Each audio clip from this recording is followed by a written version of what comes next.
Welcome to another Throwback Thursday episode of the Patient Attraction Podcast. Now, did you know relating to your prospective patients is key to actually getting them to make an appointment?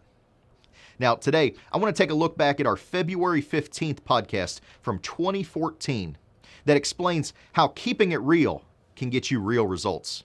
In it, you'll find out how to get the biggest bang for your buck with online press releases, all by writing them just with your patients in mind. SEO marketing was once about keywords. Now it's about great, unique, original content. Today is Monday, February 17th, and today I'm going to give you ideas on how to implement content marketing into your dental practice. Stay tuned, there's going to be a free bonus.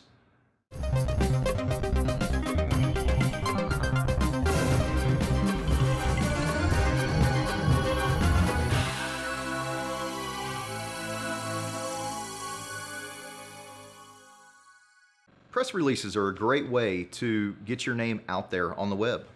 A lot of docs say, why press releases, Colin? Why that specific piece of content? And what you really have to look at is the syndication network that's behind it. If you get hooked up with a good syndication network like PR Web or the little sister PR Newswire, you can get a lot of great syndication, a lot of your news article put out there across the web into a lot of different networks. A lot of different newspapers will pick it up and display it on their site and link back to yours. Google's Hummingbird update that was launched around September of 2013 really changed it. First off, it was the first complete remake of Google's search engine algorithm since Google launched back in 2001. Another interesting part about the Hummingbird update, the house and garage that they started Google in, was where they held the press release for the Hummingbird update. And that really didn't get picked up by a lot of major news sources as much as I expected it to. But the Hummingbird update, the core of it is about more why people are looking, what they're looking for, rather than just keywords.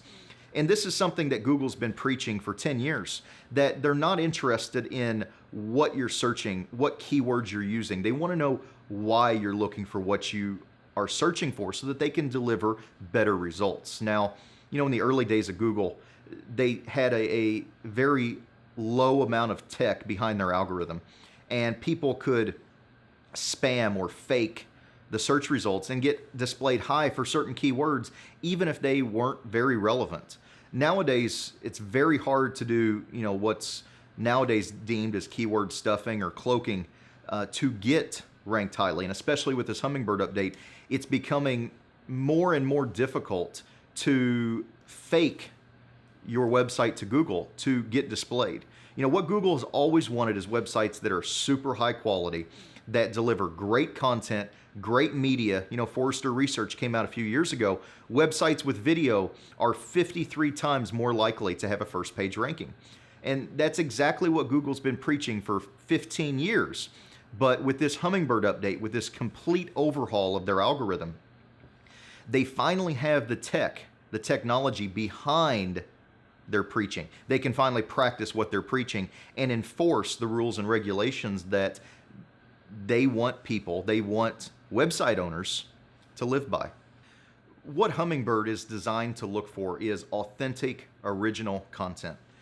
If you've ever played the game Mad Libs, where you just kind of shout things out and put words together, that kind of writing is not going to get you noticed by Google anymore.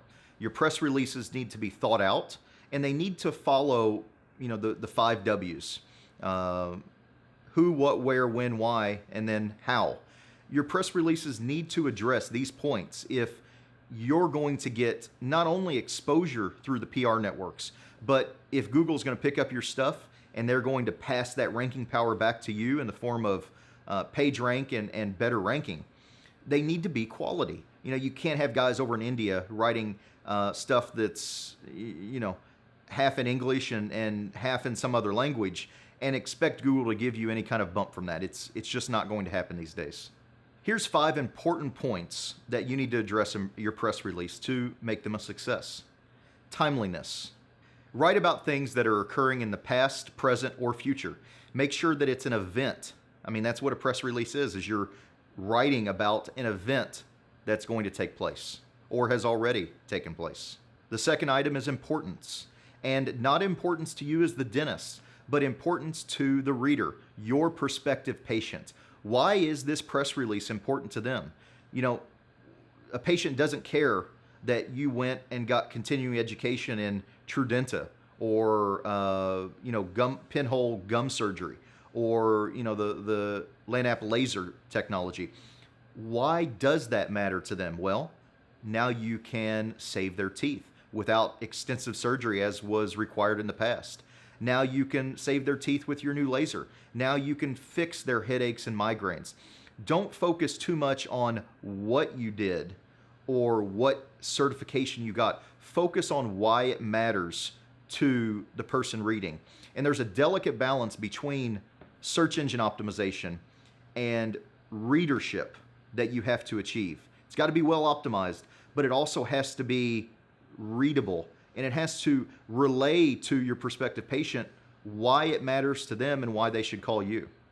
The third is prominence. It's always good if you can quote somebody important or famous in your press release.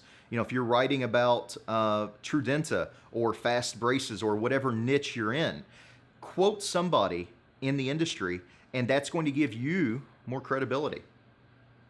The fourth item is proximity. Talk about how you are implementing this in your local area. That's going to be important not only for local optimization, having keywords of your local area, but it's also going to hit home with your readers when you're talking about their hometown, where they live, where they're from. Now they know that, you're right down the road from them, and they can come and get this service from you if you're proving to them why they should be interested in what you're writing about. The fifth principle to follow is oddity. Tell me what's weird or different, or how you're different in your press release.